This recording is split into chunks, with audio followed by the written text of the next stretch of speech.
Welcome to the Charity Connector. Hosted by Dominic Fenton and produced by Grow Radio, we give you an insight into the hearts of charities making waves in our world. Hi everyone, and welcome back to the brand new series of the Charity Connector. And our first guest on the new series is Ruth. Hi Ruth, how are you? Hi, great, thank you. Ruth, for those who don't know you, why don't you introduce yourself and the organisation you're representing today? Sure. I run St Francis Community Pop-Up Food Store, bit of a mouthful, mostly known as the Pop-Up. We're in Chelmsford. We offer, it's what's called a social supermarket. So we've got a lot of support and backing from Essex County Council, so we're very much involved with them, and they are trying to plant a lot of these social supermarkets across the county. We offer affordable food. There's lots of different models out there, and we've gone for a flat rate model. So it's £10 to join up. You get a pop-up bag and your first week shop, and then every visit after that is just £5. And the idea is that you walk away with somewhere between £20 to £30 worth of groceries. Our tagline is that it's a helping hand with your weekly shop. We are not your weekly shop. We are not able to do that, but we hope that by just paying £5 and getting this amount of groceries, you are able to use that money in another way. That may be buying a piece of meat, that might be buying a birthday present, that might be going to the pub to have a drink with a friend. We are absolutely not here to judge what people do with their money, and everybody has those different needs and different weeks. So yeah, that's the essence of what we're trying to do, is just to try and alleviate that sting from the weekly food budget. And to be fair, we've had a bit of chat before we started this recording. These are so vital now. And actually what we're finding is it's really sad that so many organisations need to be set up because of the state we're in at the moment. Yeah, it's just, and I just think I'm always very much hats off to people who step up, and we were talking about doers and dreamers and visionaries and everything else. So when did this idea start, then go into the concept that you're in now? Yeah, these things always take longer than you expect, don't they? And they evolve. They never look like you think they might do in the beginning. It was during COVID, really, and I think a lot of these things came out during COVID. There was something called the Chelmsford Food Alliance, which involved a few different charities, SVP, Food Bank, some local churches, and they just all got their heads together and was like, actually, a mobile supermarket would be a really useful thing. The Food Bank did a lot of research and found that actually people were paying their bus fare to come into where they can get their food parcel, and then that's counterintuitive. And also Food Bank is meant to be for crisis, and it wasn't anymore. People were relying on it. So if we could try and bridge, we needed something that could bridge that gap, that could stop people falling into crisis, really. So that was, yes, 2020, 2021, that first sort of started, and we launched in 2023. And I do believe these things kind of have a life of their own, and you have to follow where they lead. But yeah, we are mobile. In that we have an old Asda van, which we load up with all of our stock. We drive to our different locations and we set it all up like a shop. People queue, they come in, they pay first because it's a flat rate, and then they go around and you can choose one item from each category. So the point is that we're trying to provide as much choice and dignity as possible. So you've got your toiletries section, and we often have about 10 different options that you can choose from on there. And then it is all ambient at the moment. We have fresh fruit and veg very often, but we haven't got to the stage where we can offer chilled. It's one of our goals.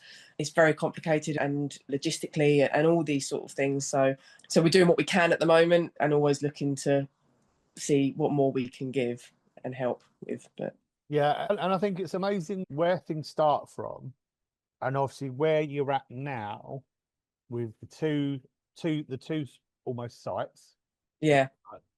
Just in terms of those that are coming in, what sort of feedback do you get from them about actually what your service, how your service is, and what it's meant to them? Yeah, it's hard. So my role is very much, I sit on reception and welcome everybody in. It's lovely. And my colleague is a bit more of a floater. She's much more around, so she tends to get quite a bit more of the feedback, which is lovely. But yes, we've had comments. We've had heartbreaking comments where I remember one person saying to us that for the first time in their married life, their cupboards weren't empty at Mm. the end of the week. That it really does help. People really appreciate it. When we take a break, we can't, it's very difficult to run constantly. So we do often take, it's normally the school holidays off. We've both got families. And when they come back, they go, oh, we've missed you. We do. And it's not just the food. We miss our cup of tea and our chat. And so that social side is just increasingly so important to people, and we love it, and we've got to know them, and we love seeing them every week. So there's a real relationship that's developed there. It's so much more than food. I think somebody has said that to us before. It's so much more than food. Yeah, I think when you start something like this, as you say, you have to go with the flow in terms of the direction it takes you. The fact that actually not only are you offering people the chance to come and put food on the shelves and put food in the cupboards, but actually you're giving them something that they can look forward to, because it becomes part of their routine. And Absolutely. and we were talking before about sort of effects on mental health and isolation, those sort of things. Did you ever think at the outset that you would have this sort of impact on people? Obviously, when you I know it's hard to, Yeah. but I think actually it just becomes a whole lot bigger. It becomes a bigger beast, isn't it? Oh, absolutely. Yeah. And no, like I said to you before, I think if we knew what we're getting ourselves into, I'm not sure whether we'd have done it or not. But the flip side of that is we're absolutely blown away by it as well. Every week there's a conversation with somebody that either breaks our hearts or we feel warmed by it. And we've been told by people who find other places quite difficult and don't feel welcome, that they feel relaxed and accepted. And that, I just go, that's what it's about. I just want everybody to feel that they are loved and that they're valued. And it doesn't matter if they're struggling with money. Everybody is having that. I think it's not just, it isn't clear cut anymore, not since COVID and not since the cost of living crisis. Lots of different people are struggling. And I just want to make that it's okay. That's fine. Let's just help each other out. And do you know what? If you come for 6 months and you don't need us anymore, brilliant. That's great. We'll miss seeing you, but that is a job well done. So no, I don't think either of us, myself or my colleague, had any idea how this would affect us or what impact it can have on people at all. Yeah, and I think that's what keeps people humble. Yeah. When you have that and you go into something and the benefits and the impact outweighs everything else, that's the humility that we need to have.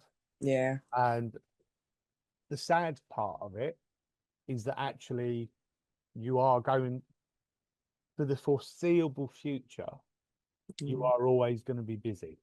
Yeah. It's not going anywhere. This problem's not going anywhere. No.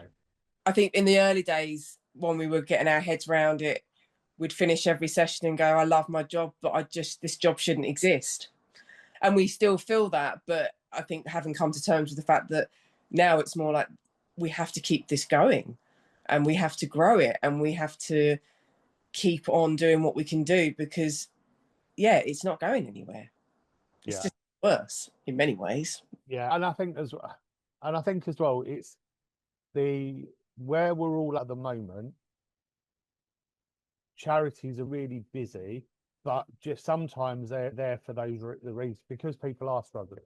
Yeah. The mental health sector, the mental health sector. Personally, we deal with we've worked with a lot of children and children with special needs, and we deal with a lot of sort of knife crime and those sort. All the organisations within those are really busy because actually they're so prevalent at the moment. Yeah.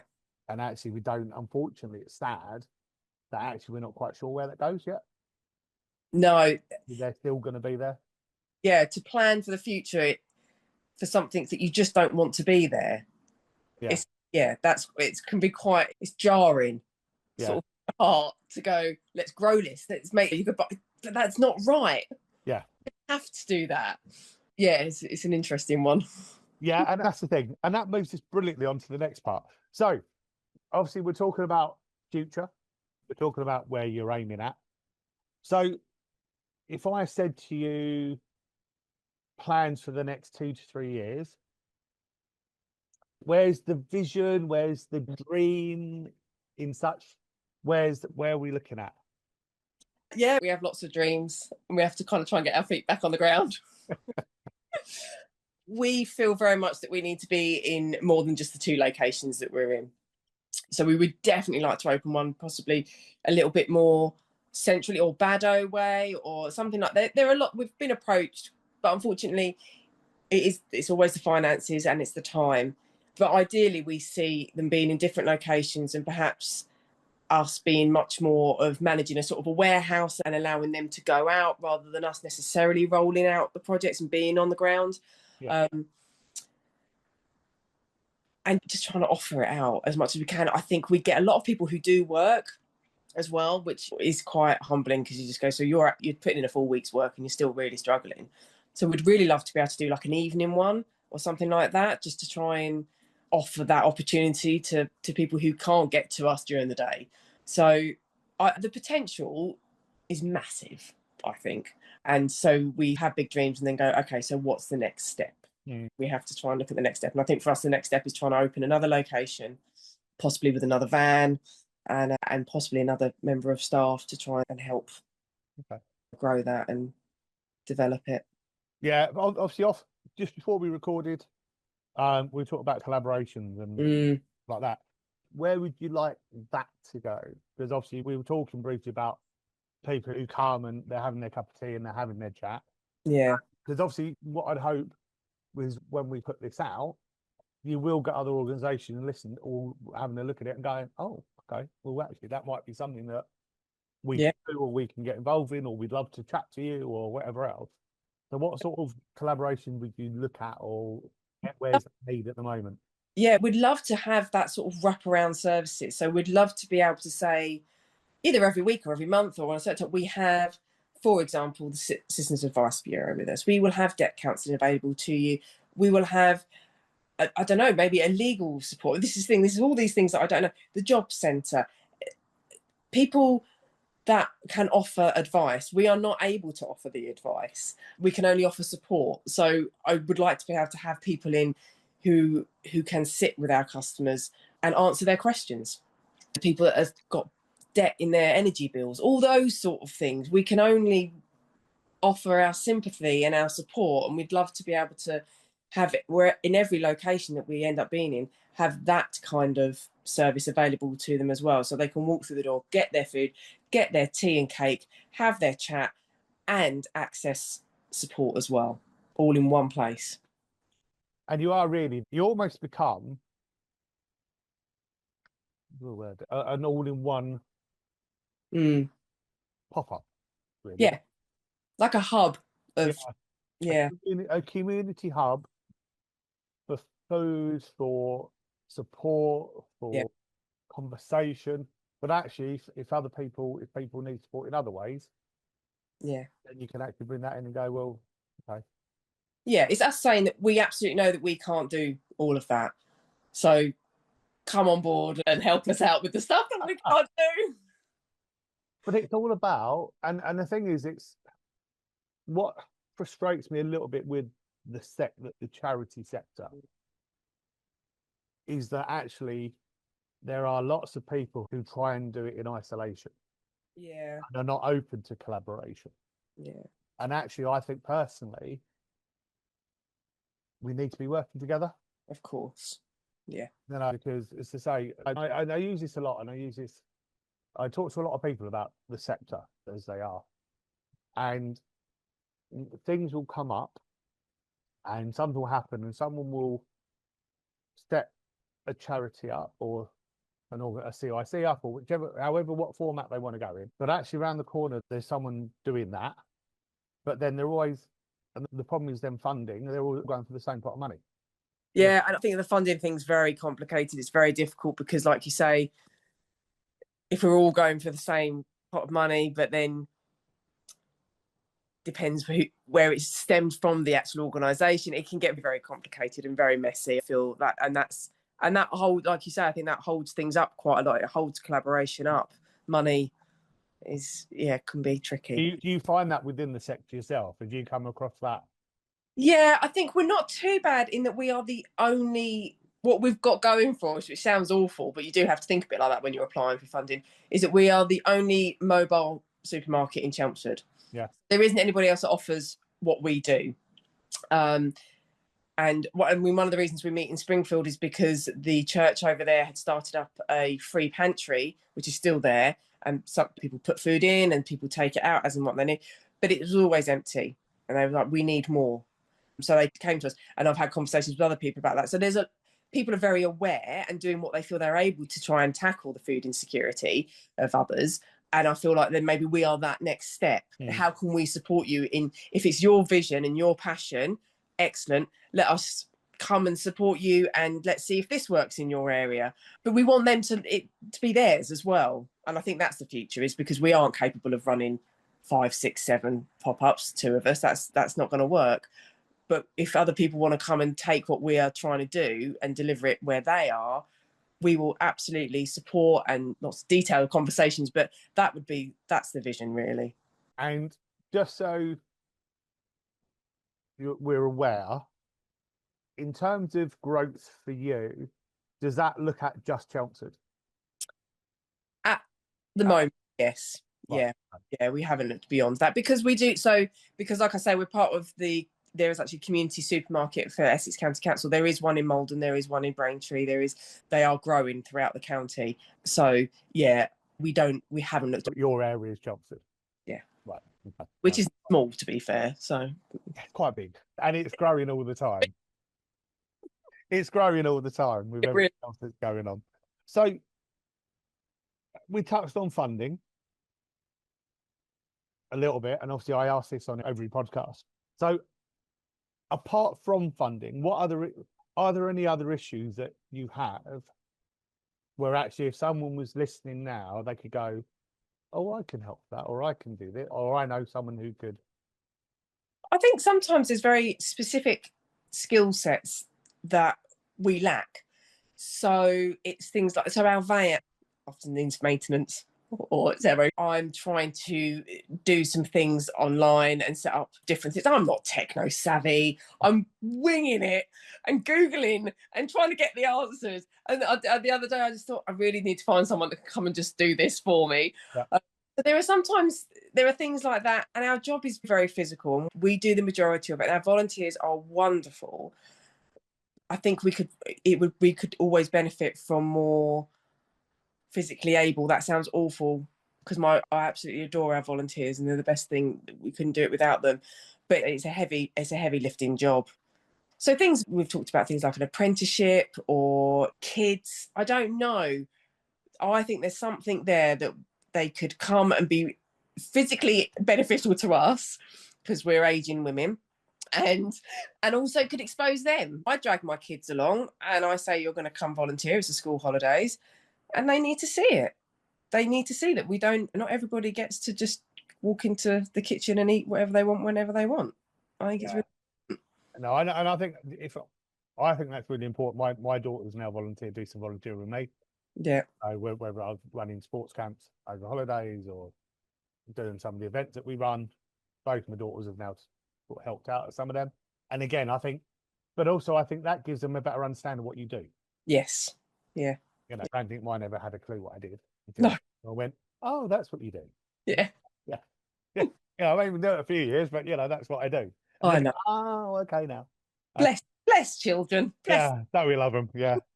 But yeah, so okay, so if anyone's listening to this and wanting to volunteer, obviously get in contact with yourselves.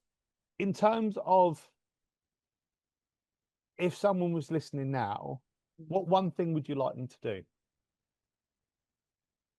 Honestly, I think it could be yourself that feels like you're struggling, or you may know somebody.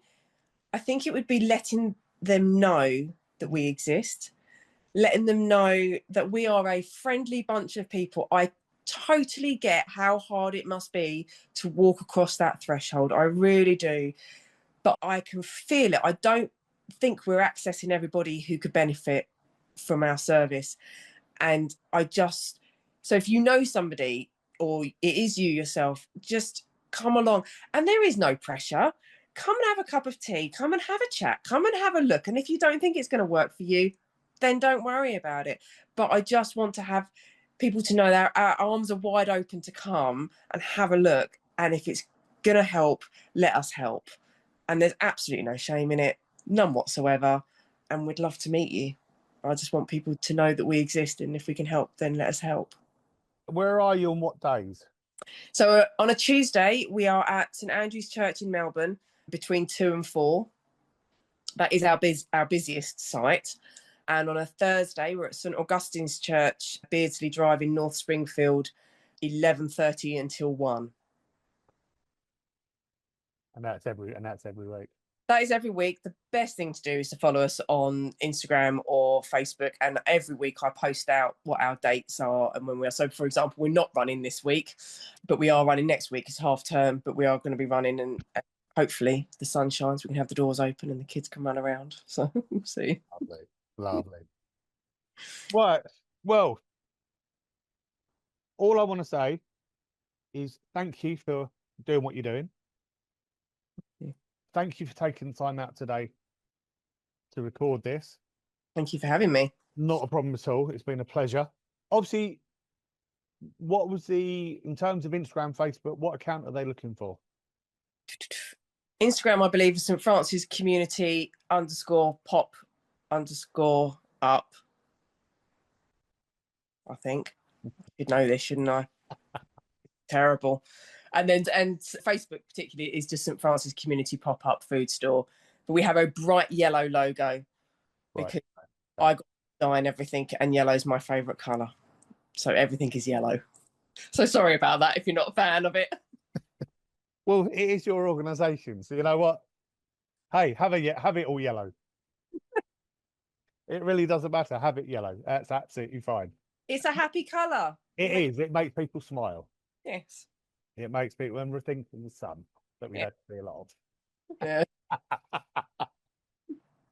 Ruth, thank you so much for coming along. You're Thank you for welcome. joining me this morning. Obviously, what I will do, anyone listening, thank you very much for tuning in. This is the start of series 2, and we will be doing more recording soon. I'm Dom Fenton, your host. This is the Charity Connector, and I'll see you soon. Take care now.